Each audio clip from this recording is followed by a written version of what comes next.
दोस्तों आ गया हूँ क्लिक अमेजिंग चैप्टर लेके नेक्स्ट जेज डेवलपमेंट का। सबसे पहले तो आपको npm रन डेव कर लेना है, यानी कि जो आपका प्रोजेक्ट था नेक्स्ट ऐप उसको हमने npm रन डेव कर लिया। इस तरीके से आपको भी कमांड चला लेना है।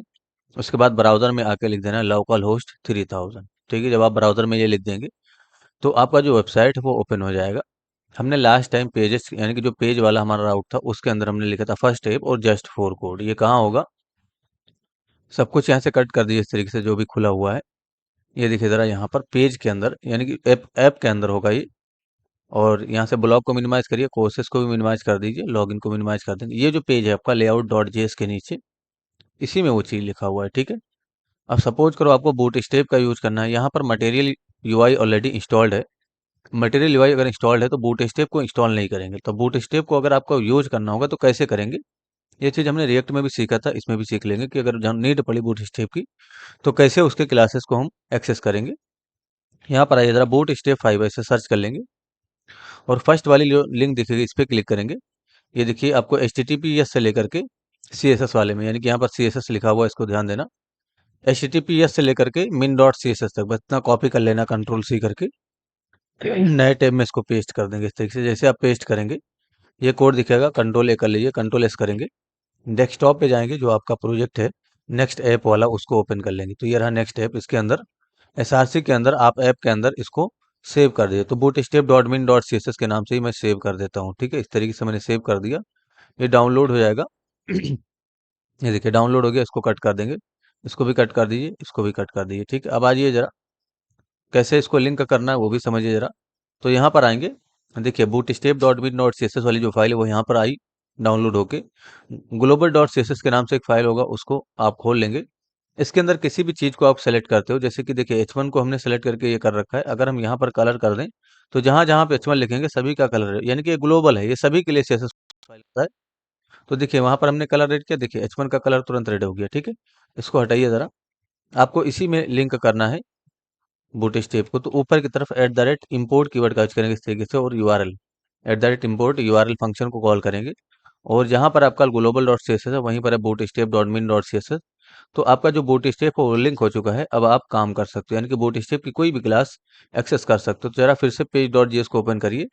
ये रहा आपका फर्स्ट स्टेप लिखा हुआ, इसमें मैं डिफाइन कर देता हूँ, सॉरी क्लास नेम का यूज करता हूँ इस तरीके से। और टेक्स्ट हाइफन डेंजर ये डिफाइन कर देते हैं इस तरीके से, परफेक्ट। तो टेक्स्ट डेंजर आप लगाते हैं अगर, तो इसका कलर चेंज होना चाहिए, ये देखिए है ना। तो रिलोड होने देंगे, एक बार रिलोड करिए, ये देखिए कलर चेंज हो गया टेक्स्ट डेंजर में ऊपर वाले का।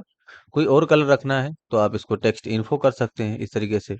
तो अब इसका कलर इन्फो में आएगा, ये देखिए ना, इस तरीके से ऑटो रिलोड होने देंगे। अब रिलोड मत करिए यहाँ से। तो यहाँ पर आपने चेंजेस किया, उसके बाद अगर आप ब्राउजर खोलते हैं तो ऑटो रिलोड होने दीजिए। ठीक है, परफेक्ट। ये आपका बूट स्टेप का था कि बूट स्टेप कैसे लिंक करेंगे, ये चीज़ आपने सीख लिया। ठीक है, आप इमेज कैसे लगाएंगे? तो हमारे पास एक इमेज पड़ा हुआ है, मैं उसको सबसे पहले तो डाल देता हूँ। ये रहा हमारा इमेज। इसका साइज अब आप लोग जरा देख लीजिए, साइज है 1.22 MB। यहाँ पर देख लीजिए ज़रा। इसको मैं कॉपी कर लेता हूँ, आप भी 2-3 MB का फोटो कुछ भी जो है डाउनलोड कर लेंगे ऑनलाइन। और यहाँ पर हम पब्लिक के अंदर इसको डाल देंगे, यानी कि पब्लिक के अंदर मैंने इसको पेस्ट कर दिया। ये जो फोटो था हमारा, आ जाइए जरा VS कोड में, VS कोड में आ जाइए। और यहाँ पर जो है इस ये जो नीचे वाला जस्ट फोर कोड है इसको हटा देते हैं। IMG टैग का यूज करता हूँ डायरेक्ट में, यानी कि IMG टैग इसका यूज कर लेते हैं। और इसको ऐसे क्लोज कर देंगे। इसके SRC में अगर हम इस इमेज को सेट करते हैं, जैसे मैंने SRC का यूज किया, और यहाँ पर मैं पब्लिक के अंदर से एक्सेस करेंगे इसको, डेमो डॉट PNG नाम है। इस तरीके से आप कोई इमेज डाल लेंगे, ये इमेज आपको जाएगा नहीं, आप डाउनलोड कर लेंगे। 3 से 4 MB का कैनवा वगैरह से डाउनलोड कर लेंगे, तो 3 से 4 MB का कोई भी फोटो आपको मिल जाएगा। पब्लिक के अंदर रखेंगे, देखिए पब्लिक के अंदर है अगर, तो डायरेक्ट इसको आप एक्सेस कर सकते हो, डेमो डॉट PNG। तो ऐसे लिखेंगे, डॉट नहीं लगाएंगे, सिर्फ /डेमो.png ऐसे लिख देंगे। ठीक है, परफेक्ट। यहाँ पर देखेंगे तो इमेज आ गया। अब इस इमेज पे अगर आप राइट क्लिक करके सेव इमेज एज करते हो और डेस्कटॉप पे डाउनलोड करते हो, मैंने डेस्कटॉप पे डेमो-1 इसका नाम दिया इस तरीके से और सेव कर दिया। ठीक है, डाउनलोड हो गया। यहाँ पर आ जाओ डेस्कटॉप पे फिर से जरा, तो डेस्कटॉप पे आ जाएंगे। ये देखिए यहाँ पर डाउनलोड डाउनलोड होके कहाँ गया, ये आया। ठीक है, यहाँ पर आया। इसका साइज अगर आप देखेंगे ना तो अभी उतना ही साइज रहेगा जितना पहले था। जैसे कि पहले था 1.22 MB, तो अभी भी वही साइज है। ये देख लीजिए जरा, यहाँ पर 1.22 MB, शायद आपको ना दिख रहा हो। ठीक है, बट वही साइज है। लेकिन यही चीज अगर आप इमेज कंपोनेंट के अंदर ये इमेज का URL देते, यानी कि इमेज कंपोनेंट का यूज करते। इमेज कंपोनेंट क्या है, नेक्स्ट के अंदर से आप इसको इंपोर्ट करेंगे तो इंपोर्ट कीवर्ड का यूज करिए इस तरीके से, और इमेज कंपोनेंट को इंपोर्ट कर लीजिए। तो मैंने ऐसे इमेज कंपोनेंट को इंपोर्ट किया, कॉपी कर लेंगे और यहाँ पर हम इमेज कंपोनेंट को डिफाइन करेंगे इस तरीके से।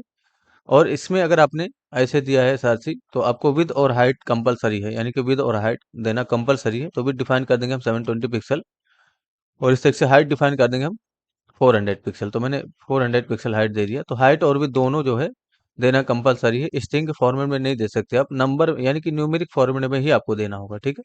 अभी भी फोटो वैसे ही दिखेगा। अगर आप इसको आप डाउनलोड करते हो, सेव इमेज मैंने किया इस तरीके से, डेस्कटॉप पे ही मैं इसको डाउनलोड कर देता हूँ। डेमो-2 कर देता हूँ इसका नाम। तो डेमो-2 ऐसे मैंने डिफाइन कर दिया। एक्सटेंशन कोड वेब पे रहेगा, क्योंकि ये जो है आइए जरा यहाँ पर देखिए, कहीं ना कहीं डाउनलोड होके जाएगा। तो डेमो-2 डेस्कटॉप पे हमने डाउनलोड किया था, यहाँ पर कहीं आया होगा, ये देखिए आया ना डेमो-2। ठीक है, इस तरीके से अगर इसका साइज अगर आप देखेंगे तो देखिए सिर्फ 35 KB का बचा है, सिर्फ और सिर्फ 35 KB का। तो ये जब आप इमेज कंपोनेंट के अंदर चीज़ों को रखते हैं, इमेज कंपोनेंट के अंदर, ये आपका नेक्स्ट प्रोवाइड करता है। देखिए हमने किसके अंदर से इंपोर्ट किया था, नेक्स्ट इमेजेस के अंदर से, ठीक है। तो आपको जब यूआरएल दे देंगे आप, तो उस इमेज का साइज रिड्यूस होके जाएगा, यानी कि ये रिड्यूस कर देगा, उसका क्वालिटी पे फर्क नहीं आएगा। विद और हाइट देना कंपलसरी है। तो अभी आपने देखा, हमने डाउनलोड करके भी आपको दिखा दिया ये चीज। चलिए अब हम 404 पे काम करेंगे। 404 का मतलब ये हो गया कि जैसे कि अभी हम कोर्स एक्सेस करते हैं, तो कोर्स तो खुल गया इस तरीके से। जैसे हमने कोर्स पे क्लिक किया, ये देखिए जरा कोर्स खुलेगा, थोड़ा वेट करेंगे इस चीज़ का, ठीक है। तो वेट करेंगे इस तरीके से, कोर्स पे क्लिक कर देंगे इस तरीके से। अगर क्लिक नहीं हुआ तो दोबारा क्लिक करिए। ये देखिए कोर्सेज खुला इस तरीके से, ठीक है। तो अभी इसके लिए हम लोडर वगैरह प्रेजेंट करेंगे, कि जब हम क्लिक कर देते हैं उसके थोड़ी देर बाद ये खुलता है, तो उसके लिए लोडर वगैरह प्रेजेंट करेंगे। लेकिन उससे पहले देखिए, कोर्सेज के अलावा हम अगर कोई डमी राउट दें, जैसे हमने ऐसा कोई डमी राउट दिया जो कि है ही नहीं, तो उसके लिए 404 का मैसेज आएगा। देखिए 404 का मैसेज आया, इसको आप कैसे बनाएंगे, यानी कि अगर आप 404 का बनाना चाहते हैं, इस पेज को कैसे कस्टमाइज करेंगे ये समझिए। अगर कोई डमी राउट आया जो कि है ही नहीं आपके सर्वर के अंदर, तो उस पेज के लिए 404 का मैसेज आता है, इसको आपको कस्टमाइज करना कैसे है वो समझ लीजिए जरा। तो अगर आप इस 404 वाले को कस्टमाइज करना चाहते हैं, तो उसके लिए आपको ऐप के अंदर, यानी कि जो ऐप है इसके अंदर आ जाएंगे, एसआरसी के अंदर जो ऐप है उसके अंदर आपको नॉट फाउंड के नाम से, तो नॉट हाइफन फाउंड के नाम से एक फाइल बनाना है। इसी नाम से फाइल बनेगा, इसमें कोई भी चेंजेस नहीं करेंगे। Dot JS, not hyphen found dot JS, extension code dot JS ही रखेंगे। देखिए अब इसके अंदर आपको कोड करना है, जो कोड करिए वहाँ जैसे करना है वैसे करिए। तो यहाँ पर मैं आ जाता हूँ। सबसे पहले एक कॉन्स्टेंट बनाएंगे तरीके से, पेज के नाम से ही, जरूरी नहीं कि पेज के नाम से बनाया जाए, नॉट फाउंड के नाम से बना सकते हो। तो मैं पेज के नाम से ही बना लेते हैं, ठीक है। कॉल बैक फंक्शन का डेफिनेशन करेंगे इस तरीके से, और सबसे पहले इसको एक्सपोर्ट कर देंगे। तो मैंने एक्सपोर्ट कीवर्ड का यूज किया, डिफॉल्ट कीवर्ड लगा देंगे और पेज को हम ऐसे एक्सपोर्ट कर देंगे, ठीक है। टर्मिनेट करिए, यहाँ पर आ जाएंगे। एक कॉन्स्टेंट बनाएंगे जरा फिर से डिजाइन के नाम से, तो मैंने डिजाइन के नाम से कॉन्स्टेंट बनाया। पैरेंथेसिस को असाइन करेंगे, टर्मिनेट कर देंगे, और यहाँ पर आपको रिटर्न कीवर्ड का यूज करना है इस तरीके से, डिजाइन को रिटर्न कर देंगे। इसको टर्मिनेट कर दीजिए, यहाँ पर आ जाइए, फ्रेगमेंट को स्टार्ट करेंगे, और इसके अंदर आप H1 से लिखिए जरा इस तरीके से। मैंने H1 का यूज किया, H1 का यूज करेंगे, और इसके बीच में लिख देता हूँ मैं देखिए 404, और ऑपरेटर का सिंबल दूंगा, पेज नॉट फाउंड, ऐसे मैंने लिख दिया, पेज नॉट फाउंड, परफेक्ट। तो अभी तक वो जो पेज खुल रहा था उसके जगह पे अब ये खुलेगा। आइए जरा टेस्टिंग कर लेते हैं। देखिए 404 पेज नॉट फाउंड। कोई कलर वगैरह देखना चाहते हैं तो यहाँ पर आप क्लास नेम का यूज करिए इस तरीके से, और जो कलर देना चाहते हैं वो दे दीजिए। तो मैंने ऐसे डिफाइन किया, टेक्स्ट हाइफन डेंजर, ये देखिए। तो अब ये कलर में आएगा वो। टेक्स्ट सेंटर में करना चाहते हैं तो टेक्स्ट सेंटर कर सकते हैं, उस चीज़ के लिए आप यहाँ पर टेक्स्ट सेंटर कर सकते हैं। अगर आप बड़ा कोड इसके, यानी कि यहाँ इसके सिर्फ 404 पेज नॉट फाउंड नहीं लिखना है, आप कोई डिजाइन वगैरह परतुस करना चाहते हैं, बड़ा कोड करना चाहते हैं, तो उसका कोड आप यहाँ पर डायरेक्ट नहीं कर देंगे। उसके लिए आप कंपोनेंट बना लेंगे। कहाँ पर बनाएंगे कंपोनेंट, कंपोनेंट फोल्डर के अंदर। तो ये रहा सीएमपी फोल्डर, इसके अंदर आ जाओ, एक नया फोल्डर बनाएंगे इस तरीके से, नॉट फाउंड के नाम से। तो नॉट हाइफन फाउंड ऐसे नाम मैंने फोल्डर बनाया, और इस फोल्डर के अंदर हम नॉट फाउंड का कोड करेंगे। तो पहले नॉट फाउंड में एक फाइल बनाइए जरा, नॉट फाउंड डॉट जेएसएक्स के नाम से। तो not hyphen found dot JSX extension code में बना लेंगे। एक कॉन्स्टेंट बनाएंगे इस तरीके से जरा, नॉट फाउंड के नाम से। तो नॉट फाउंड इसके नाम से कॉन्स्टेंट बनाइए, कॉलबैक फंक्शन का डेफिनेशन करेंगे, और इसके बीच इसको सबसे पहले एक्सपोर्ट कर देंगे। तो एक्सपोर्ट डिफॉल्ट कीवर्ड का मैंने यूज किया, और यहाँ से नॉट फाउंड को मैंने एक्सपोर्ट कर दिया। टर्मिनेट करेंगे, यहाँ पर आइए जरा, एक कॉन्स्टेंट बनाएंगे जरा से डिजाइन के नाम से। तो मैंने डिजाइन के नाम से कॉन्स्टेंट बनाया। इसके अंदर फ्रेगमेंट को स्टार्ट करेंगे, और इस फ्रेगमेंट के अंदर आप H1 का यूज करिए। और ऐसे मैंने लिख देता हूँ फिर से यहाँ पर 404, 404 पेज नॉट फाउंड, पेज, और ऑपरेटर का सिंबल दे देंगे, पेज नॉट फाउंड, मैंने ऐसे लिख दिया पेज नॉट फाउंड। आप कुछ भी लिख सकते हैं, बड़ा सा मैसेज या कोई डिज़ाइन वगैरह प्रेजेंट कर सकते हैं, इमेज वगैरह भी लगा सकते हैं। इसको हमें इंपोर्ट करके यूज़ करना होगा नॉट फाउंड के अंदर। तो ये रहा नॉट फाउंड डॉट जेएस। यहाँ पर आ जाओ, इसको इंपोर्ट कर लो ज़रा। तो पहले तो इंपोर्ट कीवर्ड का यूज़ करेंगे इस तरीके से, और नॉट फाउंड को हम इंपोर्ट कर लेंगे। तो नॉट फाउंड को मैंने ऐसे इंपोर्ट कर लिया। दो फोल्डर से बाहर निकलेंगे, सीएमपी फोल्डर, सीएमपी फोल्डर के अंदर से not found folder, not found के अंदर से not found dot JSX copy कर लेंगे कंट्रोल सी करके।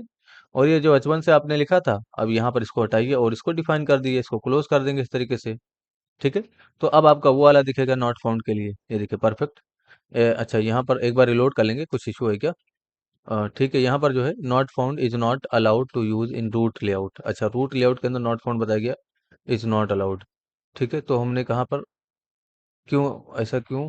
ठीक है, देखिए यहाँ पर एरर आ रहा है कि is not found is not allowed to use in root layout. तो इस ये जो एरर इसलिए आ रहा है दोस्तों, क्योंकि देखिए जरा, नॉट फाउंड डॉट जेएसएक्स के अंदर आ जाओ। यहाँ पर हमने इसको रिटर्न नहीं किया, जो डिज़ाइन इसको रिटर्न नहीं किया। तो यहाँ से रिटर्न कीवर्ड का करिए और डिज़ाइन को ऐसे रिटर्न कर दीजिए, तो अब वो प्रॉब्लम सॉल्व हो जाएगी, यानी कि जो एरर आ रहा था वो अब चला जाएगा। ये देखिए पेज नॉट फाउंड का दिखा इस तरीके से 404 का।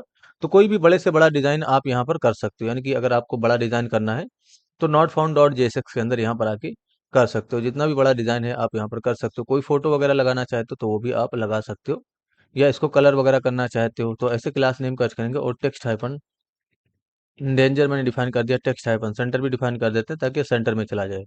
तो टेक्स्ट हाइफन सेंटर ऐसे मैंने डिफाइन कर दिया, परफेक्ट। देखिए ज़रा, तो अब ये सेंटर में जाएगा। जब भी ये पेज नॉट फाउंड खुलेगा यहाँ पर खुलेगा। ठीक है, वर्टिकली हॉरिजॉन्टली सेंटर में दिखाना चाहते हैं तो उसके लिए आपको हैंडल करना होगा, यानी कि कंटेनर बनाना होगा, हाइट विड्थ देना होगा, उसके बाद जस्टिफाई से उसको मैनेज करना होगा। चलिए ठीक है, इतना हिंट आपके लिए काफ़ी है। तो जो भी बड़े से बड़ा डिज़ाइन करना है नॉट फाउंड डॉट जेएसएक्स के अंदर करिए।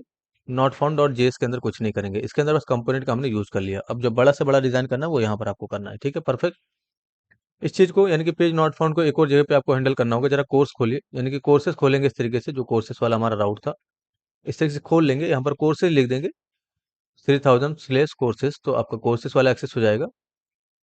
हमने इस पे क्लिक किया इस तरीके से, परफेक्ट। ये देखिए जरा रिएक्ट खुलेगा, अभी थोड़ी देर का वेट करेंगे। हमने क्लिक कर दिया है, इस पे क्लिक करिए सिलेबस पे, तो यहाँ पर खुलेगा। ये देखिए रिएक्ट खुला इस तरीके से, है ना? रिएक्ट खुला। अगर आप इसके अलावा हमने जैसे कुछ और लिखा इस तरीके से, तो देखिए जरा ये भी खुलेगा। यानी कि देखिए कोर्सेज के अंदर से जो भी आप यहाँ पर टाइप करेंगे वो खुल जाएगा इस तरीके से। ठीक है, और यहाँ पर कुछ भी आप टाइप करिए, मैंने डेमो लिखा तो डेमो भी खुल जाएगा। ये देखिए यहाँ पर आप देखते रहिए जरा, कोर्सेज स्लेश डेमो ये खुला। इसके लिए पेज नॉट फाउंड को कैसे डिफाइन करेंगे? तो ये चीज, यानी कि ये चीज एक कोर्स नहीं है, इसको आप रिसीव करते हैं, यानी कि जो कोर्स का नाम है ये रिसीव करते हैं। ये कहाँ रिसीव करते हैं? देखिए जरा, आप ऐप के अंदर आ जाओ, ये रहा कोर्सेज, इसके अंदर देखिए कोर्स हाइफन नेम, इसमें रिसीव करते हैं। और जो भी आप नाम देंगे कोर्सेज के बाद, जैसे ये कोर्सेज है आपका, इसके बाद अगर कुछ भी आप लिखते हैं, कुछ भी, जैसे मैंने डेमो ही लिख दिया, तो वही वाला पेज आपका एक्सेस हो जाएगा, जो सिलेबस वाला आई एम सिलेबस। यानी कि कौन सा पेज है ये वाला पेज है आई एम सिलेबस। ये देखिए कोर्सेस हाइफन नेम के अंदर, यानी कि जो एरे ब्रैकेट के अंदर आपने फोल्डर नेम रखा था वो वाला पेज एक्सेस हो रहा है, यानी कि ये वाला पेज डॉट जेएस। ठीक है, तो ये कब एक्सेस होगा? कोर्सेज के बाद आप कुछ भी लिख देंगे तो ये एक्सेस हो जाएगा। ठीक है, तो यहाँ पर डायनेमिक राउट हैंडल हो रहा है, यानी कि जो है आप किसी पे क्लिक कर सकते हैं। नोड जेएस पे आप क्लिक करते हो तो नोड जेएस एक्सेस होना चाहिए, एंगुलर पे क्लिक करते हो तो एंगुलर एक्सेस होना चाहिए। तो इस चीज़ का डिसीजन आप सर्वर के अंदर लेंगे। जैसे कि हमने एंगुलर पे क्लिक किया और सर्वर से डेटा आएगा ना, तो सर्वर में हम चेक करेंगे क्या एंगुलर है वहाँ पर। अगर वहाँ पर एंगुलर है तब तो डेटा भेजेंगे उसका, अगर एंगुलर नहीं है तो उसके लिए 404 का मैसेज देंगे। ठीक है, तो ये चीज़ आप जब सर्वर में कोड करेंगे, यानी कि सर्वर वगैरह से डेटा जब फेच करेंगे तब आपको समझ में आएगा। फिलहाल हमें टेस्टिंग पर्पज़ के लिए एक मैं राउट ऐसे बना देता हूँ, जैसे कि टेस्ट के लिए मैं चेक करना चाहता हूँ कि टेस्ट के लिए पेज नॉट फाउंड का मैसेज आए। अभी हमने टेस्ट लिखा तो यहाँ पर टेस्ट भी एक्सेस हो गया। लेकिन मैं चाहता हूँ कोर्सेज के बाद अगर टेस्ट लिखा जाता है तो उसके लिए पेज नॉट फाउंड का मैसेज है। आइए जरा, तो इस ये चीज, इसका कोड आपको यहीं पर करना है। ये जो कोर्स हाइफन नेम है इसके अंदर से जो पेज डॉट जेएस इसको ओपन कर लीजिए।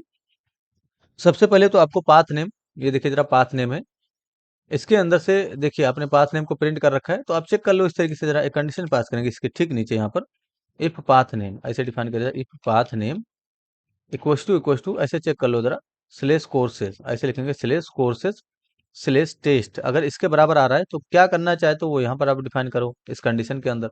तो मुझे क्या करना है, रीडायरेक्ट करना है 404 वाले पे। तो सबसे पहले कुछ चीज़ों को आपको इंपोर्ट करना हो, तो यूज पाथ नेम के बाद जरा यूज राउटर को इंपोर्ट कर लीजिए। नेक्स्ट नेविगेशन के अंदर से इस तक से इंपोर्ट कर लेंगे, उसके बाद इसकी कांस्टेंट बनाएंगे एक राउटर के नाम से। और यहाँ पर क्या करेंगे, हम यूज राउटर को ऐसे फंक्शन के रूप में कॉल कर लेंगे। ठीक है, यहाँ पर अब इसी राउटर के अंदर से आपको पुश नाम का फंक्शन कॉल करना है दूसरे पेज पे भेजने के लिए। तो राउटर के अंदर से डॉट पुश फंक्शन को कॉल करिए इस तरीके से, और जिस पेज पे भेजना है उसका यूआरएल दीजिए। तो मुझे नॉट फाउंड पे भेजना, तो ऐसे लिख देंगे नॉट हाइफन फाउंड, बस इतना लिखना है आपको। ये नॉट फाउंड पे भेज देगा अगर आपने टेस्ट का रिक्वेस्ट किया है तो। ठीक है, ये देखिए जरा। अभी हम फॉरवर्ड स्लैश देके यानी कि कोर्सेज पे क्लिक कर लिए। सबसे पहले मैंने कोर्सेज पे क्लिक किया, यहाँ पर क्लिक करेंगे। कोर्सेज के बाद अगर आपने रिएक्ट लिखा तो आ जाएगा, अगर आपने टेस्ट लिख दिया सपोज करो, तब आपका 404 पेज नॉट फाउंड का खुल जाएगा। ये देखिए 404 पेज नॉट फाउंड, ये वाला खुल गया इस तरीके से।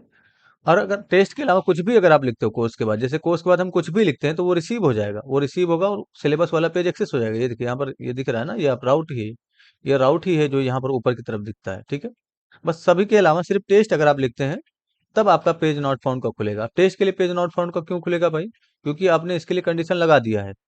ठीक है, बाकियों के लिए क्यों नहीं लगता कंडीशन? क्योंकि सर्वर से जब डेटा आएगा तब आप सर्वर के अंदर डिसीजन लेंगे कि ये पेज है कि नहीं है। जैसे कि अगर आपने एंगुलर का रिक्वेस्ट किया, सपोज करो हमने इस पे क्लिक किया और हमने एंगुलर का रिक्वेस्ट किया, तो हम एंगुलर को सर्वर में चेक करेंगे, और अगर अगर एंगुलर सर्वर में नहीं होगा तब हम इस पेज को नहीं खुलने देंगे।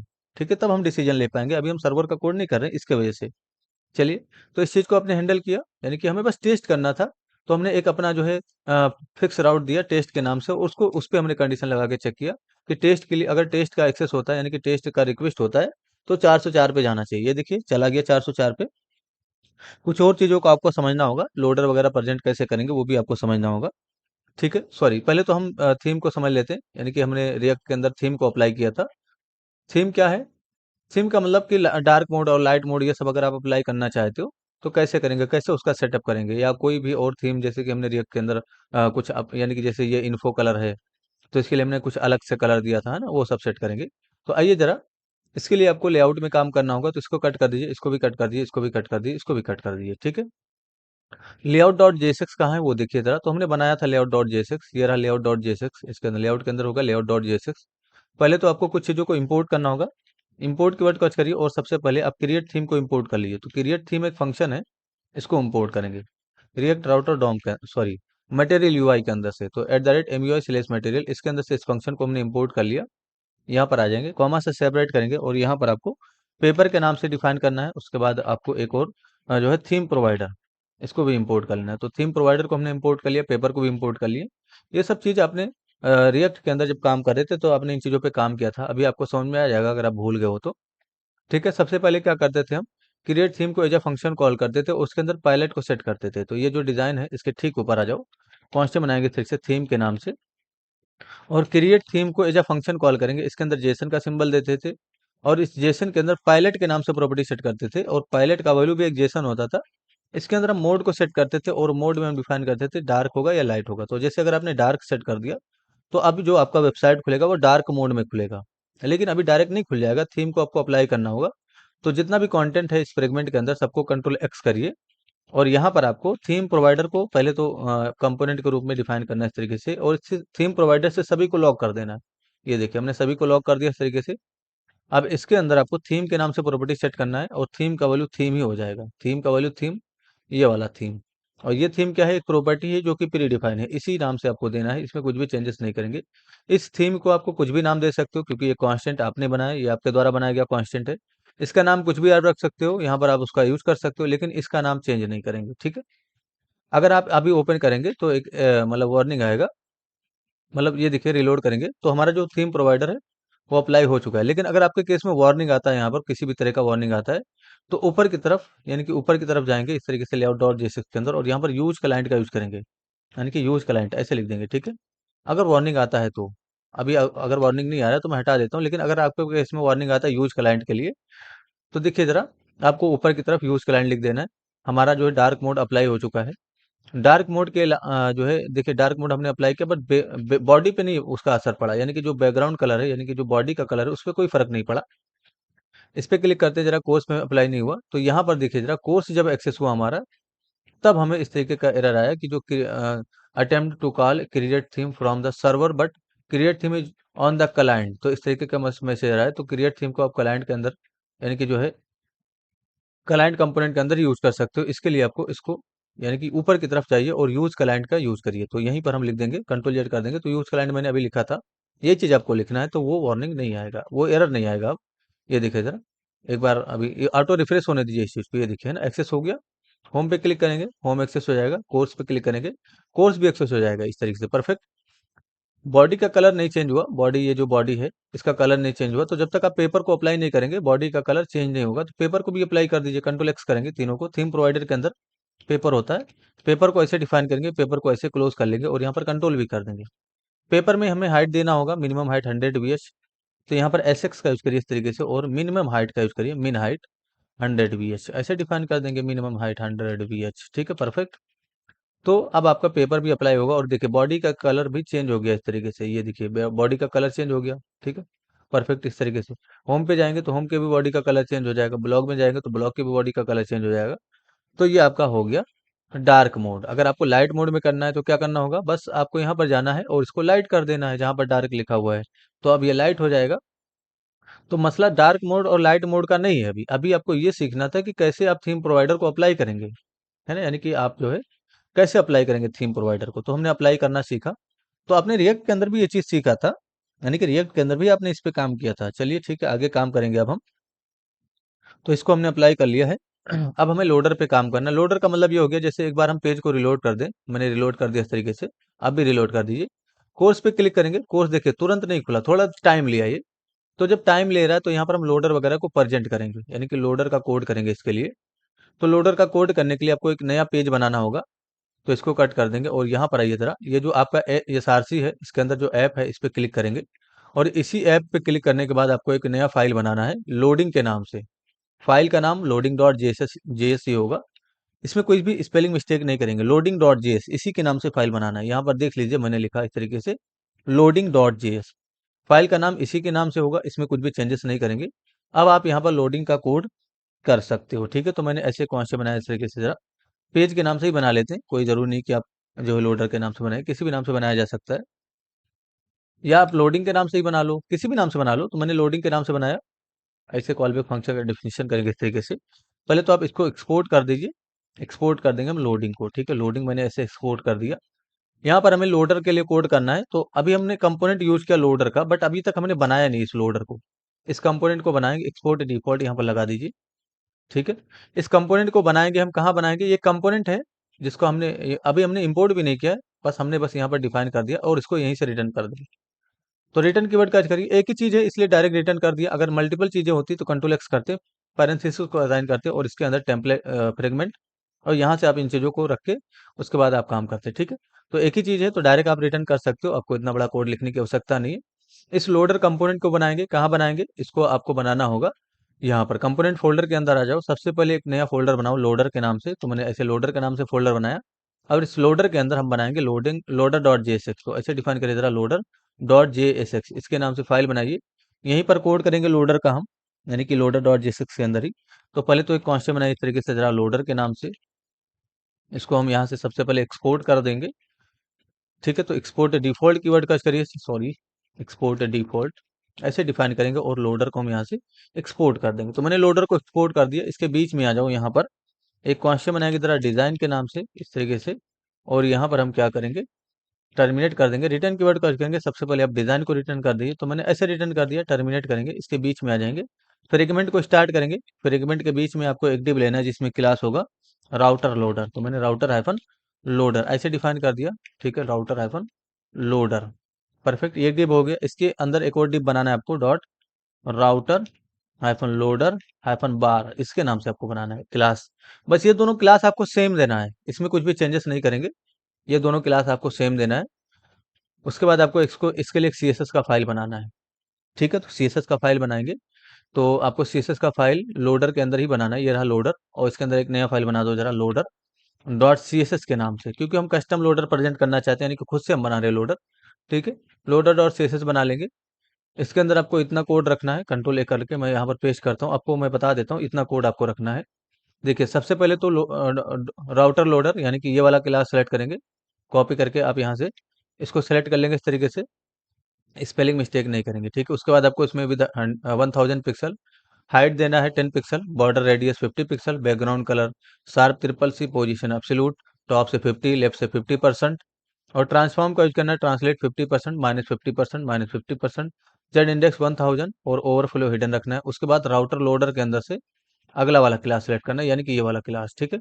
तो इसको कॉपी कर लेंगे इस तरीके से, और राउटर लोडर के अंदर से आपको ये वाला क्लास सेलेक्ट करना है, इस तरीके से कंट्रोल भी कर देंगे, ठीक है। इसमें स्पेलिंग मिस्टेक नहीं होना चाहिए। इसमें भी आपको विथ देना है 50 पिक्सल, हाइट 100%, बॉर्डर रेडियस ये, बैकग्राउंड कलर ये वाला स्लेट ब्लू, और पोजीशन आप इसका एब्सोल्यूट रखेंगे। एनिमेशन का यूज करेंगे, इसका नाम रखेंगे लोडिंग 1 सेकंड, लीनियर इनफाइनाइट। तो ये चीज आपको करना है, ये कोड आपको खुद से करना है, मैंने बस दिखा दिया आपको। @ की फ्रेम्स लोडिंग, यानी कि ये वाला नाम एक्सेस करेंगे। उसके बाद 0% पे विद 50%, लेफ्ट से 0%, 100% पे विद 100%, लेफ्ट से 100%, इतने करना है आपको। उसके बाद ये जो आपका loader dot C S S, इसको यहाँ पर लिंक करना होगा लोडर डॉट जेएसएक्स के अंदर। तो बस इंपोर्ट की वर्ड कस करिए इस तरीके से, और लोडर के अंदर, सॉरी, इसको इंपोर्ट कर लेंगे हम, यानी कि लोडर के नाम से, जहाँ पर ये लोडर डॉट जेएसएक्स है वहीं पर है loader dot C S S. तो बस ऐसे इंपोर्ट कर लेंगे loader dot C S S को, तो ये लिंक हो जाएगा। अब इस लोडर को आपको इंपोर्ट करना होगा लोडिंग डॉट जेएस के अंदर, यहाँ पर आपने यूज कर रखा है। ठीक ऊपर आइए इसके, और यहाँ पर इंपोर्ट कीवर्ड सर्च करिए और लोडर को आप इंपोर्ट कर लीजिए। तो जब आप लोडर को इंपोर्ट कर लेंगे कंपोनेंट फोल्डर के अंदर से, यहाँ पर आपने इसका यूज कर लिया, अब आपका लोडर दिखेगा। अगर आप यहाँ पर जाते हैं, एक बार रिलोड कर लेंगे इस तरीके से, मैंने रिलोड किया, ठीक है। इस पे क्लिक करेंगे होम पे, तो देखिए आपको लोडर दिखना चाहिए, नहीं दिखा। ब्लॉक पे क्लिक करेंगे, लोडर नहीं दिखा। लॉगिन पे क्लिक करेंगे, लोडर नहीं दिखा, ठीक है। एक बार रिलोड कर लेंगे पेज को, कोर्सेज पे क्लिक करिए, लोडर हमें नहीं दिखा, कहीं पर भी लोडर नहीं दिखा हमें। तो अगर आपको लोडर नहीं दिख रहा है तो क्या करेंगे, आप यहाँ पर आइए जरा लेआउट डॉट जेएस के अंदर, ये रहा हमारा लेआउट डॉट जेएस, इसके अंदर आ जाएंगे। कुछ चीज़ों को आपको इंपोर्ट करना होगा, अगर आपको लोडर नहीं दिख रहा है तो, ठीक है। तो सबसे पहले आप यहाँ पर आ जाओ, layout dot JS, layout dot JS आपको ऐप के अंदर मिल जाएगा। ये देखिए नॉट फाउंड के ठीक ऊपर है, ग्लोबल डॉट सीएसएस के ठीक नीचे लेआउट डॉट जेएस। तो सारा कंपोनेंट आपका लोड होकर इसी चिल्ड्रन के अंदर आता है। यहाँ पर अगर आपने इसको हटा के यहाँ पर कुछ और लिख दिया, सपोज करो हम H1 का यूज करते हैं इस तरीके से, और H1 के अंदर मैं लिखता हूँ जस्ट फॉर कोड, तो आप कुछ भी नहीं दिखेगा वेबसाइट पे, सिर्फ और सिर्फ जस्ट फॉर कोड ही दिखेगा आपको। यानी कि अगर आपने जस्ट फॉर कोड लिखा तो सिर्फ वेबसाइट पे जस्ट फॉर कोड दिखेगा, ठीक है। ये देखिए, तो यहीं पर सारा कंपोनेंट आता है। कंट्रोल जेड कर दिए इस चीज को। आपको यहाँ पर आपको लोडर को यानी कि लोडर को इंपोर्ट करना होगा, ठीक है। उसके बाद ही वो दिखेगा। तो पहले तो आप ऊपर की तरफ आ जाओ, टर्मिनेट कर देंगे, इंपोर्ट कीवर्ड का करेंगे इस तरीके से, और लोडर को आपको इंपोर्ट करना है। तो लोडर को इंपोर्ट कर लिया जरा, सॉरी, लोडिंग को इंपोर्ट करेंगे, लोडर नहीं, लोडिंग को ऐसे डिफाइन करेंगे, लोडिंग इंपोर्ट कर लेंगे। तो फ्रॉम लोडिंग, तो जहां पर ऐसे नहीं इंपोर्ट करेंगे इस चीज को, आप यहाँ पर डॉट लगा दीजिए जरा, डॉट लोडिंग ऐसे एक्सेस करेंगे, सीरीज लगा के डॉट लोडिंग, इसको इंपोर्ट कर लेना आपको। इसके ठीक नीचे आपको एक और चीज इंपोर्ट करना है, या ऊपर की तरफ आप इंपोर्ट कर लीजिए, इसके ठीक ऊपर इंपोर्ट कीवर्ड का यूज करिए, और सस्पेंस को आप इंपोर्ट करेंगे, सस्पेंस, ठीक है। तो सस्पेंस एक कंपोनेंट है जो कि रिएक्ट के अंदर से इंपोर्ट होगा, ठीक है, परफेक्ट। तो आपने रिएक्ट के अंदर भी सस्पेंस का यूज किया था, लेजी लोड का जब कॉन्सेप्ट हमने पढ़ा था तब हमने सस्पेंस का यूज किया था, और सस्पेंस के अंदर हमने फॉल बैक को डिफाइन किया था, तब जाके हमारा लोडर दिख रहा था। आइए जरा नीचे की तरफ, ये हमने डिफाइन कर दिया, नीचे की तरफ आ जाओ, और जो चिल्ड्रन है, ये देखिए ये वाला चिल्ड्रन, ये वाला नहीं, इसके नहीं छेड़ेंगे, ये जो आपका बॉडी के अंदर होगा ये वाला चिल्ड्रन, इसको कंट्रोल एक्स कर लेंगे और इंटर कर लेंगे इस तरीके से। और यहाँ पर आपको सबसे पहले तो सस्पेंस को स्टार्ट करना है, सस्पेंस को स्टार्ट स्टार्ट करके क्लोज कर देंगे, और इसके बीच में चिल्ड्रन को रख देंगे, जो भी चिल्ड्रन है आपको वो रखिए। और यहाँ पर आपको इसके अंदर फॉलबैक के नाम से प्रॉपर्टी सेट करना, और इस फॉलबैक का वैल्यू आपको बना देना है लोडिंग को, यानी कि जो लोडिंग वाला कंपोनेंट है उसको बना देना परफेक्ट इस तरीके से। तब आपका लोडर दिख जाएगा। तो आप किसी भी राउट को एक्सेस करेंगे ना, यानी कि जैसे आप किसी भी राउट को एक्सेस करेंगे, वो राउट एक्सेस होने से पहले आपको लोडर दिखेगा, यानी कि राउट एक्सेस होने से पहले आपको लोडर दिखेगा। एक बार रिलोड कर लेंगे इस तरीके से, ठीक है। ये देखिए बताया गया कि जो है कैन नॉट रिजॉल्व लोडिंग, यानी कि लोडिंग को एक्सपोर्ट नहीं कर पा रहा है, इंपोर्ट नहीं कर पा रहा है यहाँ पर। तो एक काम करिए, @ ही लगा दीजिए। चलिए, @ पहले से रिकमेंडेड भी आया था, तो इसको लगा देते हैं, देख लेते हैं। अभी प्रॉब्लम है इसके अंदर, global dot C S S हमने, चलिए ठीक है, हो गया, कोई इशू नहीं। एक बार रिलोड कर लेंगे इस चीज़ को, मैंने रिलोड किया इस तरीके से, ठीक है। उसके बाद होम पे क्लिक करिए, होम पे क्लिक करने के बाद भी आपको ये चीज़ नहीं दिखा, कुछ इशू हो सकता है मेरे ख्याल से। हमने जो लोडर डॉट जेएसएक्स के अंदर आ जाओ, loader dot C S S को हमने इंपोर्ट किया, loader dot C S S इसका नाम है, परफेक्ट, कोई इशू नहीं होना चाहिए, ठीक है। देखिए ज़रा लोडर नहीं दिखता, हम कहीं पर भी क्लिक करते हैं बट हमारा लोडर नहीं दिखता, तो उसका रीज़न ये है दोस्तों, यहाँ पर देखिए जो हमने फाइल बनाया था लोडिंग डॉट जेएस, वो आपका एसआरसी के अंदर बन गया है। ऐप के अंदर बनना चाहिए, बट वो एसआरसी के अंदर, देखिए एसआरसी के अंदर बन गया वो चीज़, ये देखिए बाहर आ गया, ऐप से बाहर बन गया है। इसको यहाँ से कंट्रोल यानी कि कट कर लेंगे, इस तरीके से कट कर लीजिए, और ऐप के अंदर क्लिक करके ऐप पे इसको पेस्ट कर देंगे। तो मैंने ऐसे पेस्ट किया, अब ये ऐप के अंदर चला गया। यहाँ पर फिर से इसको इंपोर्ट करेंगे, क्योंकि अब ये ऐप के अंदर है, तो इंपोर्ट कीवर्ड सर्च करिए और लोडर को ऐसे इंपोर्ट करिए यहाँ पर। ठीक है, परफेक्ट। लोडर आपका इंपोर्ट हो गया। कुछ नहीं करना है, लेआउट डॉट जेएस के अंदर आ जाओ। यहाँ पर आपने एट द रेट लगाया था, वहाँ पर डॉट लगा दो, या तो फिर से आप इसको इंपोर्ट करो, तो अब आपको बढ़िया हिंट मिलेगा। इंपोर्ट कीवर्ड सर्च करेंगे और लोडिंग को इंपोर्ट करेंगे इस तरीके से, स्लेश यानी कि डॉट स्लेश लोडिंग इसके अंदर से। परफेक्ट। अब आपको लोडर दिखेगा। ये देखिए, ये स्विच ऑटो रिलोड होने देंगे। ऑटो रिलोड हो चुका है। एक बार फिर से रिलोड कर दिए इस तरीके से। अब अगर आप कोर्सेज पे क्लिक करते हो, ये देखिए लोडर दिखा इस तरीके से। परफेक्ट। होम पे क्लिक करेंगे, होम पे भी लोडर दिखेगा। ब्लॉग पे क्लिक करेंगे तो ब्लॉग पे भी लोडर, सभी पे लोडर दिखेगा। ये दिखे ना। तो एक बार जो खुल जाता है, फिर उसके बाद वो काफ़ी फास्ट खुलेगा। अगर आपको लोडर ना दिखे तो फिर से रिलोड कर लेंगे इस तरीके से। रिलोड कर लिया आपने, होम पे क्लिक करेंगे, ये देखिए दिखा। ब्लॉग पे क्लिक करेंगे, लोडर दिखेगा। लॉगिन पे क्लिक करेंगे, लोडर दिखेगा। कोर्सेज पे क्लिक करेंगे। अब दोबारा आप इस पे क्लिक करेंगे तो ये काफ़ी फास्ट खुलेगा और दिखेगा नहीं, क्योंकि जब आप एक बार रिलोड कर देते हैं ना, तो ये फिर से जनरेट होता है इसका HTML का पार्ट। इसकी वजह से आपको लोडर दिखता है। ये देखिए दिखा इस तरीके से। परफेक्ट। ठीक है, तो ये चीज़ आपने समझ लिया दोस्तों, लोडर कैसे प्रेजेंट करना है। तो लोडर आपका इसके यानी कि ये चीज़ हम यहाँ पर लेआउट के अंदर नहीं भी यूज़ करते, तब भी आपका प्रेजेंट हो जाता। गलती से हमने फाइल जो है SRC के अंदर बना दिया था, यानी कि ऐप के भी बाहर हमने फाइल बना दिया था, जिसकी वजह से प्रॉब्लम हुआ मुझे। ठीक है, तो जो लोडिंग डॉट जेएस बनाना था वो आपको बस ऐप के अंदर बनाना था, इतना करना था। चलिए ठीक है, आगे काम करेंगे दोस्तों। अब हम, तो लोडर को भी हमने प्रेजेंट कर लिया। अब हमें आगे काम करना है, तो आगे क्या काम करना है वो समझिए जरा। जैसे ये कोर्सेस खुला हुआ है, हमने इस पे क्लिक किया इस तरीके से, तो ये रिएक्ट खुला। अब ये रिएक्ट खुला, तो इसके साथ अगर आप कुछ डेटा भेजना चाहें, तो जैसे कि रिएक्ट का प्राइस क्या है, नेम क्या है, डिस्क्रिप्शन क्या है, ये सिर्फ अगर आप भेजना चाहते हो यहाँ से, उसको कैसे भेजेंगे वो भी आपको समझना होगा। सब कुछ यहाँ से कट कर दीजिए, इसे कट कर देंगे। लोडर आपका दिखना चाहिए, लोडर ना दिखे तो आप हमें तुरंत मैसेज करेंगे, हम आपको आपकी प्रॉब्लम को सॉल्व करवा देंगे। परफेक्ट। और लेआउट के अंदर, यानी कि लेआउट के अंदर आप सस्पेंस वगैरह का यूज़ कर लेंगे तो और बढ़िया आपको लोडर दिखेगा। ये जो लेआउट है ना, हमने सस्पेंस को इंपोर्ट किया था, लोडिंग को इंपोर्ट किया था। ठीक है, यहाँ पर आप डिफाइन कर देंगे चिल्ड्रन के, यानी कि चिल्ड्रन को सस्पेंस से लॉक करेंगे और फॉल बैक के अंदर लोडिंग का कंपोनेंट यूज कर लेंगे। बस इतना करना था आपको। परफेक्ट। ठीक है, इसको कट कर दीजिए, सब कुछ कट कर दीजिए। आइए जरा ऊपर की तरफ, कोर्सेज के अंदर से कोर्सेज डॉट जेएसएक्स को ओपन कर लीजिए। इसी में वो सिलेबस वाला बटन है जिस पे आप क्लिक करते हो, यानी कि जब क्लिक करते हो सिलेबस वाले पे, तब आपको वो दिखता है। यानी कि जैसे हमने एंगुलर पे क्लिक किया, तो एंगुलर एक्सेस हुआ यहाँ पर, ये दिखे ना, slash angular, courses slash angular. इसके साथ अगर आपको डेटा भेजना चाहे तो लिंक आपने ऐसे भेजा था, ऐसे मत भेजो, कंट्रोल X कर लो। एक और जेसन का सिंबल देंगे इसके अंदर, और यहाँ पर आपको पाथ नेम के नाम से प्रॉपर्टी सेट करना है और लिंक इसके पाथ नेम में सेट करना है। तो इतना करने से जैसे पहले खुल रहा था वैसे वो खुलेगा। अभी देखिए हमने फिर से कोर्सेज पे क्लिक किया और यहाँ पर क्लिक करेंगे तो जैसे पहले खुल रहा था वैसे ही खुलेगा। लेकिन अब जब इस तरीके से अगर आप डिफाइन करते हो ना HREF का वैल्यू, तो फिर इसके साथ आप डेटा भेज सकते हो। क्वेरी के नाम से प्रॉपर्टी सेट करेंगे, क्वेरी के नाम से ही सेट करना है, कुछ भी चेंजेस नहीं करेंगे। क्वेरी का वैल्यू जैसन होगा, जितना डेटा भेजना है उतना प्रॉपर्टी बनाइए और भेजते जाइए। तो मैंने रिएक्ट जेएस ऐसे भेजा, कॉमा से सेपरेट करेंगे। प्राइस के नाम से भेजिए जरा, तो प्राइस के नाम से प्रॉपर्टी सेट करेंगे और यहाँ पर प्राइस मैंने डिफाइन कर दिया 3000। कॉमा से सेपरेट करेंगे। डिस्क्रिप्शन अगर आपको भेजना है तो डेस्क की DESC मैंने सेट किया और यहाँ पर मैं डिस्क्रिप्शन में लिख देता हूँ react JS, react JS is front end language. तो मैंने बस ऐसे लिख दिया, कुछ भी फ्रंट एंड लैंग्वेज, बस ऐसे लिख दिया हूँ मैं। ये जरूरी नहीं है, अभी हम इसको हटाएंगे बस टेस्टिंग पर्पज के लिए कि डेटा आप कैसे रिसीव करेंगे। ठीक है, ये तीनों डेटा आप जाएगा साथ में। अगर फिर से कोर्सेज पे क्लिक करते हो इस तरीके से, मैंने क्लिक कर लिया, रिएक्ट पे क्लिक करेंगे, ये देखिए इसके साथ डेटा आया, यानी कि गेट पैरामीटर के थ्रू डेटा आया। रिएक्ट के आगे देखिए क्वेश्चन मार्क का सिंबल दिखा, तो ये गेट पैरामीटर आपका नेम के नाम से प्रॉपर्टी सेट हुआ। इसके अंदर रिएक्ट जेएस प्राइस के नाम से प्रॉपर्टी सेट हुआ, इसके अंदर प्राइस आ गया, और डिस्क्रिप्शन के नाम से प्रॉपर्टी हुआ, इसके अंदर आ गया डिस्क्रिप्शन, जो भी आपने लिखा था वो आ गया। इसको रिसीव कैसे करेंगे यहाँ पर वो भी आपको समझना जरूरी है। तो ये जो पेज खुलता है वो सिलेबस वाला पेज है, तो सिलेबस डॉट जेएस में जाएंगे, यहाँ पर आ जाओ। कोर्सेज के यानी कि पेज डॉट यानी कि ऐप के अंदर से, ऐप के अंदर आपका होगा कोर्सेज, कोर्सेज के अंदर से ये रहा courses hyphen name, course hyphen name, उसके अंदर से पेज डॉट जेएस, इसको ओपन करेंगे। यही राउट एक्सेस होता है। ये देखिए आई एम सिलेबस लिखा हुआ है, यहाँ पर भी आई एम सिलेबस लिखा हुआ है इस तरीके से। ठीक है, तो आपको यहाँ पर आपको उसको रिसीव करना है। तो उसको रिसीव करने के लिए ज़्यादा कुछ नहीं करना है। सबसे पहले तो एक आपको इंपोर्ट करना होगा यूज सर्च पैरम, ये एक हुक है, इसको इंपोर्ट कर लीजिए यूज सर्च पैरम्स को। इसको भी फंक्शन के रूप में कॉल करेंगे। एक कॉन्स्टेंट बनाएंगे इधर ठीक से सर्च पैरम्स के नाम से। तो मैंने सर्च पैरम्स इसके नाम से कॉन्स्टेंट बनाया और यहाँ पर यूज सर्च पैरम को आपको फंक्शन के रूप में कॉल करके रख लेना, बस इतना ही करना है आपको। अब इसी सर्च पैरम के अंदर से आप एक कॉन्स्टेंट बनाइए सबसे पहले, नेम को रिसीव करने के लिए नेम के नाम से कॉन्स्टेंट, और सर्च पैरम के अंदर से, यानी कि जो सर्च पैरम वाला कॉन्स्टेंट आपने बनाया उसके अंदर से गेट फंक्शन को कॉल करेंगे।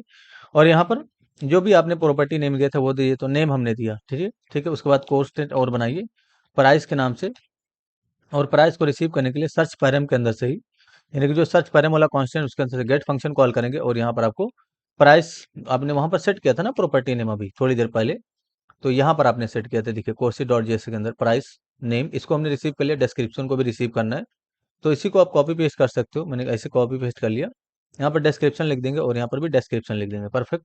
ठीक है, तीनों रिसीव हो जाएगा। देखने के लिए आप नीचे की तरफ आ जाओ, H1 को हम डिफाइन करेंगे, यानी कि एक H1 ऐसे मैंने एम्प्टी किया इस तरीके से, और यहाँ पर मैं डिफाइन कर दूंगा टेम्पलेट डिटेल के अंदर, पहले तो मैं नेम लिख देता हूँ। ठीक है, कॉपी पेस्ट कर लेंगे 2 बार, और यहाँ पर प्राइस लिख देंगे इस तरीके से, मैंने प्राइस लिखा, और यहाँ पर हम लिख देंगे डिस्क्रिप्शन, यानी कि जो हमने कांस्टेंट बना रखा है ऊपर की तरफ, ये तीनों हमने शो किया इसके अंदर, तो दिखना चाहिए अभी आई एम सिलेबस के ठीक नीचे दिखना चाहिए, ये देखिए रिएक्ट जेएस दिखा, 3000 दिखा, और ये दिखा, परफेक्ट इस तरीके से। तो अगर आप किसी भी कोर्स पे क्लिक करेंगे, जैसे हमने अगर एंगुलर पे भी क्लिक किया तभी वही डेटा जाएगा, क्योंकि अभी आपने डेटा स्टैटिक सेट किया।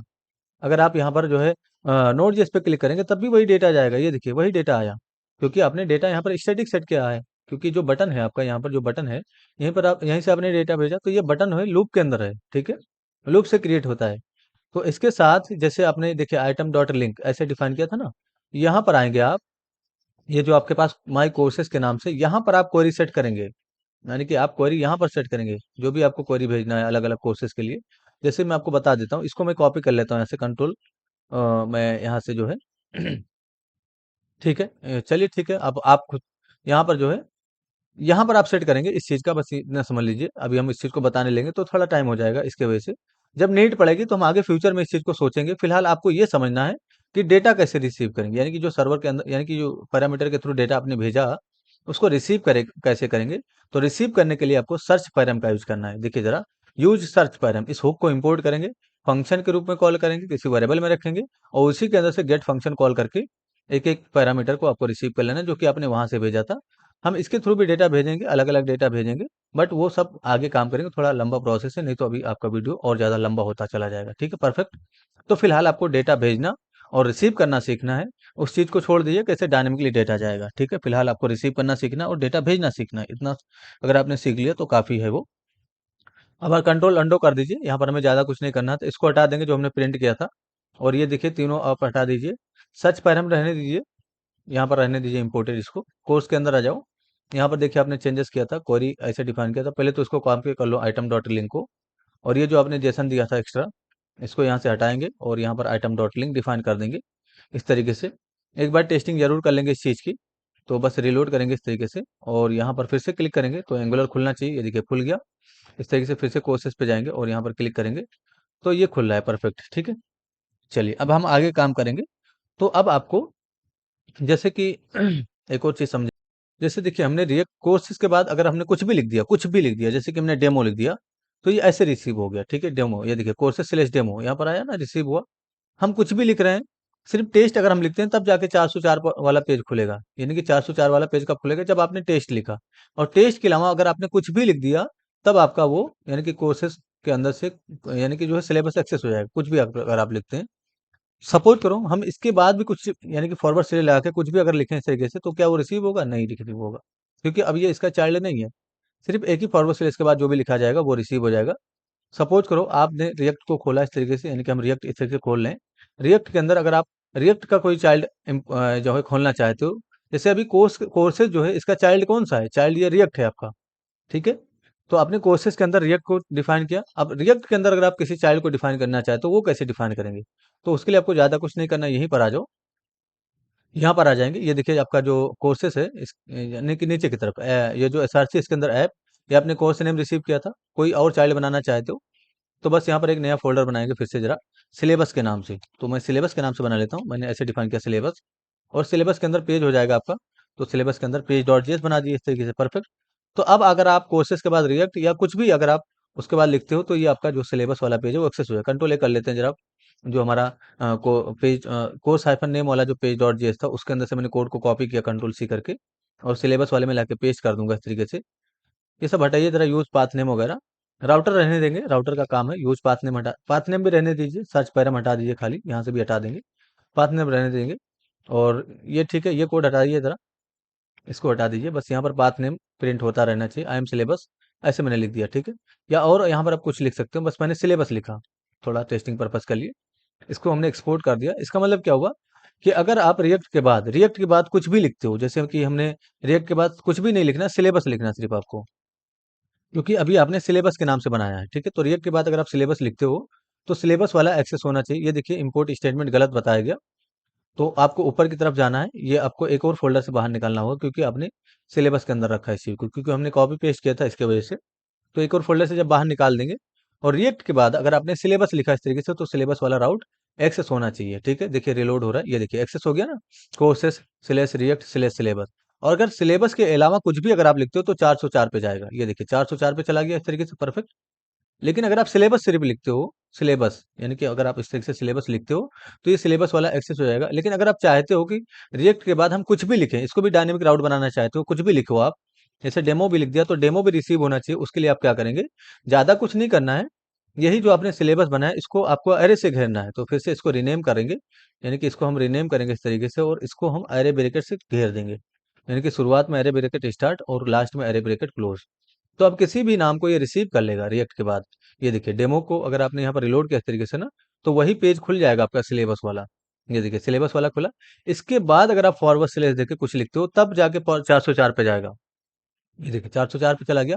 लेकिन अगर आपने सिर्फ एक ही फॉरवर्ड स्लैश दिया रिएक्ट के बाद और कुछ भी लिखा आपने डेमो, तो वो सिलेबस वाला खुल जाएगा। ये देखिए खुला ना, रिएक्ट के अंदर से डेमो। तो अब ये यानी कि जो कोर्सेज है उसका चाइल्ड कौन है, रिएक्ट, और रिएक्ट का चाइल्ड कौन है, डेमो, ठीक है। अब इसके बाद यानी कि अगर आप चाहते हो रिएक्ट के बाद हम कितना भी पैरामीटर दें, यानी कि कितना भी इस तरीके से राउट डिक्लेयर करें, इसके बाद कि अगर हम फॉरवर्ड से लेकर कुछ भी लिखते हैं, वो भी रिसीव होना चाहिए। 4 से 5 चीज अगर हम कुछ लिख देते हैं इस तरीके से, तो वो भी रिसीव होना चाहिए। उसके लिए आप कैसे कोड करेंगे, उसके लिए आपको ज्यादा कुछ नहीं करना है, यहीं पर आ जाओ। इसी का नाम थोड़ा चेंज करेंगे, तो फिर से इसको रीनेम करेंगे, और जहां पर आपने अरे ब्रैकेट के अंदर सिलेबस लिखा था, सिलेबस यानी कि एस से पहले 3 बार डॉट ऑपरेटर देना है, तो स्पिरिट ऑपरेटर इसको बोलते हैं। अगर आपने स्पिरिट ऑपरेटर के साथ फोल्डर का नाम दिया है, तो कितना भी पैरामीटर आप यहाँ पर लिखेंगे, कितना भी लिखिए, कितना भी लिखेंगे, सब कुछ देखिए, रिलोड करिए जरा इस तरीके, देखिए जरा। तो देखिए रिएक्ट के अंदर से डेमो, डेमो के अंदर से ये, फिर ये, फिर ये, फिर अगर आप इसके बाद भी कुछ लिखते हैं, जैसे मैंने टेस्ट लिखा, तो वो भी रिसीव हो जाएगा ऐसे। ये देखिए टेस्ट भी आ गया। इसके बाद भी अगर आप कुछ लिखते हैं, मैंने मेमो लिख दिया ठीक से, तो मेमो भी इस तरीके से रिसीव हो जाएगा। ये देखिए परफेक्ट, ठीक है। तो मेमो भी रिसीव हो, सब कुछ रिसीव हो रहा है इस तरीके से, ठीक है। लेकिन अगर आप इस पे कंडीशन लगाना चाहते हो कि सिर्फ 3 ही तक एक्सेस होना चाहिए, यानी कि एक तो आपका डेमो हो गया, दूसरा ये हो गया, तीसरा ये हो गया, इस पे कंडीशन लगाना चाहते हो कि 3 तक, यानी कि 3 ही राउट एक्सेस होना चाहिए, इसके अलावा अगर आता है तो 404 पे जाना चाहिए। उसके लिए कंडीशन कैसे लगाएंगे आप, तो कंडीशन लगाने की ज़्यादा कुछ नहीं करना है आपको। आपको यूज पैरम्स, यानी कि एक जो है हुक को इंपोर्ट करना होगा यूज पैरम्स के नाम से। यहाँ पर आइए, कॉमा लगाएंगे इस तरीके से, और यूज पैरम्स को आपको इंपोर्ट करना है इस तरीके से, ठीक है। उसके बाद आपको एक कॉन्स्टेंट बनाना है इस तरीके से पैरम्स के नाम से। पैरम्स के नाम से मैंने कॉन्स्टेंट बनाया, और यूज पैरम्स को मैं हुक करूँ, यानी कि फंक्शन के रूप में कॉल कर रखूंगा इस तरीके से, ठीक है। मैंने कॉल करके रखा। अब इसी को आप कंसोल करिए जरा, यानी कि जो पैरम्स है उसको कंसोल डॉट लॉग का यूज करेंगे, कंसोल डॉट लॉग, मैंने sorry control Z, console dot log ऐसे डिफाइन करेंगे, और पैरम्स को हम प्रिंट करके देखेंगे। तो मैंने पैरम्स को प्रिंट किया, टर्मिनेट करेंगे इस चीज को, एक बार रिलोड कर लेंगे, ठीक है। एक बार ऑटो रिलोड होने दीजिए इस चीज को। ये देखिए ऑटो रिलोड हुआ। इंस्पेक्ट करके अगर आप कंसोल में जाएंगे ना, देखिए कंसोल में एक ऑब्जेक्ट आएगा, उसको ओपन करेंगे। तो ऑब्जेक्ट जो आया इसको ओपन करिए इस तरीके से। देखिए इसके अंदर सिलेबस के नाम से पैरामीटर प्रॉपर्टी सेट हुआ। सिलेबस के नाम से ही प्रॉपर्टी सेट क्यों हुआ, क्योंकि यहाँ पर जो आपका फोल्डर नेम होगा ना वही आएगा। तो देखिए सिलेबस के नाम से आपका फोल्डर है, इसी के नाम से प्रॉपर्टी सेट होगा, ठीक है। ये देखिए जरा, और इसके अंदर सारा डेटा रिसीव हुआ। कितना डेटा रिसीव होना चाहिए उस पर आप कंडीशन लगा सकते हो। तो मुझे अगर 3 पे कंडीशन लगाना है, तो बस ज़्यादा कुछ नहीं करना है आपको। ये जो है आपको पहले तो एक कॉन्स्टेंट बनाइए इस तरीके से जरा, पाथ के नाम से, मैंने पाथ के नाम से कॉन्स्टेंट बनाया, सॉरी, पाथ इसके नाम से कॉन्स्टेंट बनाया। और जो हमारा पैरम्स है, पैरम्स के अंदर से हम डॉट सिलेबस, यानी कि सिलेबस, इसको एक्सेस कर लेंगे, ठीक है। तो अब आपको इस पे कंडीशन लगाने मिल जाएगा। एक कंडीशन पास करिए इस तरीके से, पाथ पहले चेक कर लीजिए क्या पाथ आया, एंड लगा देंगे इस तरीके। अगर पाथ आया तभी आपका पाथ में से लेंथ चेक होना चाहिए। तो पाथ डॉट लेंथ ऐसे चेक करिए, चेक कर लिए क्या ग्रेटर देन 3 है। अगर इसका लेंथ 3 से बड़ा है, तो बस यहाँ पर आप भेज दीजिए जरा। तो राउटर के अंदर से राउटर के अंदर से कुछ फंक्शन कॉल करेंगे और नॉट फाउंड पे भेज देंगे। तो नॉट हाइफन फाउंड ऐसे भेज देंगे जरा, नॉट फाउंड पे, ठीक है। टर्मिनेट कर देंगे। अच्छा, जब भी आप रिडायरेक्ट कर रहे हैं तो रिटर्न फॉल्स जरूर लगा देंगे इसके नीचे, रिटर्न फॉल्स का मैंने यूज किया। इससे पहले भी हमने रिडायरेक्ट किया था इसके अंदर, बट हमने वहां पर रिटर्न फॉल्स नहीं लगाया था। ये देखिए, तो यहाँ पर भी आपको रिटर्न फॉल्स का यूज जरूर कर लेना है। तो मैंने ऐसे डिफाइन कर दिया, रिटर्न फॉल्स, टर्मिनेट करेंगे इस चीज को, परफेक्ट। तो यहाँ पर अब आपका पेज नॉट फाउंड पे चला जाएगा। देखिए जरा, अभी राउट के अंदर ये देखिए पेज नॉट फाउंड पे क्यों गया, क्योंकि राउट के अंदर काफ़ी सारी चीज़ें थी। ठीक है।